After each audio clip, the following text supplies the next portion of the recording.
I came from old China in 1948. In those days, every young student in China wanted to go abroad to have advanced education, so-called graduate studies, because that was one of the stepping stones to get a better job. And in those days, all of the American companies or the European companies have branches in China. And if you have advanced education from abroad, you can always get a good job in those companies. And those companies later on was called imperialistic companies by the communist government. So I came by boat. General Gordon, which was an American company, President Line. And in August 1948. And I didn't realize that was the last two ships sailing from China to the United States. I left three sisters and brothers in China, and also my parents.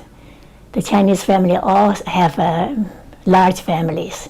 Our ship had about 3,000 passengers because Shanghai was a big port. Everybody come from other cities arriving in Shanghai and getting on board of the ship. It took 2 weeks on the ship. Okay. Yeah, we had a good time on the ship, except seasick. It's not very comfortable. On the ship, we had all kinds of activities, dancing, gathering together, buffet, and had a very good time. Yes. I traveled from San Francisco to Philadelphia by train, and the train stopped in Chicago, and we had to wait over in Chicago for quite a few hours. So when we arrived over here, we were very happy, of course, arriving in America, attending a good university. I attended University of Pennsylvania, which was affiliated from my alma mater in China, St. John's University in China. The medical school was a very good medical school. Okay. They used the same kind of textbooks as the University of Pennsylvania over here. And we had all the American professors. Oh, okay. The lectures were given in English. That's why we, at St. John's University, we had many, many Caucasian students who were living in Shanghai. And how long were you planning on studying?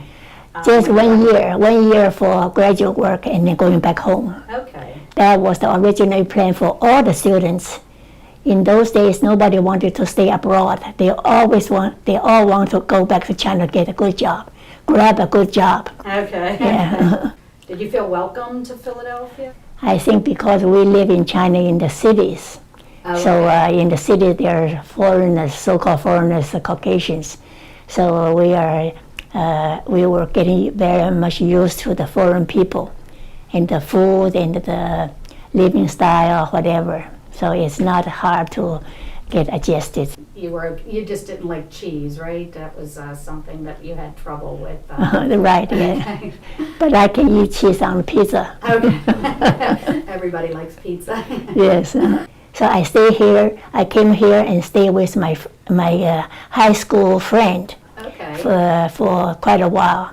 Okay. And later on moved to a dormitory with my American schoolmates. At that time, I was 27 years old. Okay. And all my friends, they were school teachers or even school principals. Wow. They are about 40-year-old, Okay. but very nice people. I finished every courses at the University of Pennsylvania for education, Okay. except the last thesis. I didn't finish the thesis. So I shifted my major to Drexel University, study library science. Okay. So that's why my profession was a librarian at Penn for 27 years.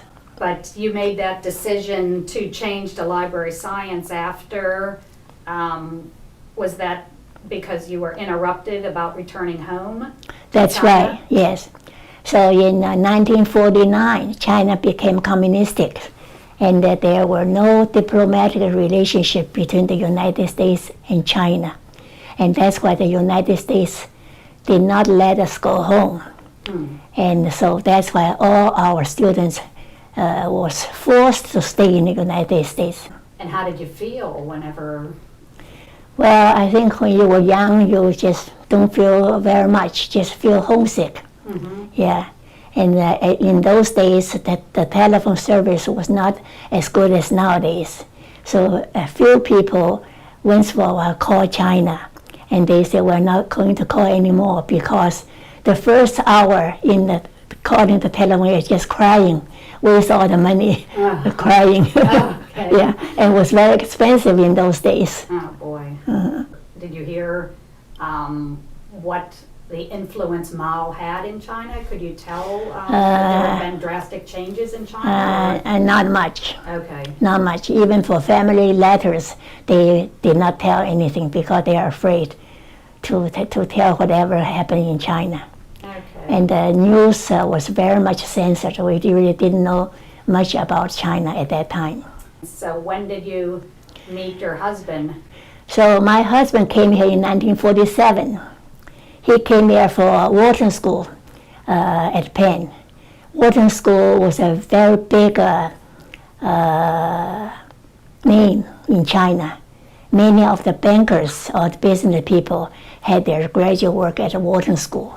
That's what they wanted here to come to get a business experience, going back and to make rich. That's what the people want. Okay. Yeah. So we met at the International House in Philadelphia.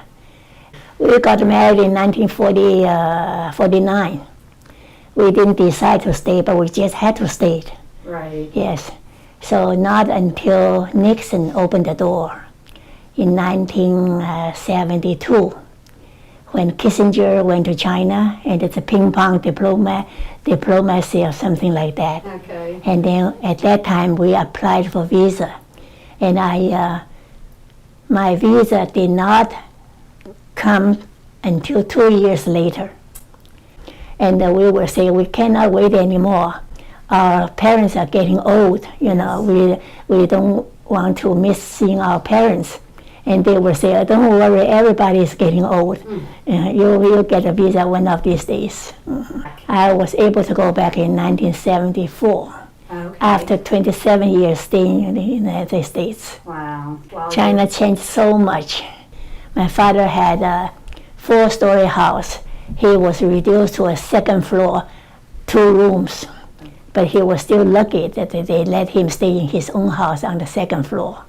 Okay. And all my sisters and brothers' children are grown. I had never seen them before. My husband never returned to China because he was disabled. He had a stroke in 1973. That's why even nowadays I feel so bad that his father had never seen him ever since he left home. I traveled many times to China after the opening up because everybody wanted to see China. I led a few groups to go back to China to visit. We had a very good time together. For all the past 60 years I've been in the United States, every day I always receive kindness from people. I'm very, very grateful and happy that for all the times that I stay here.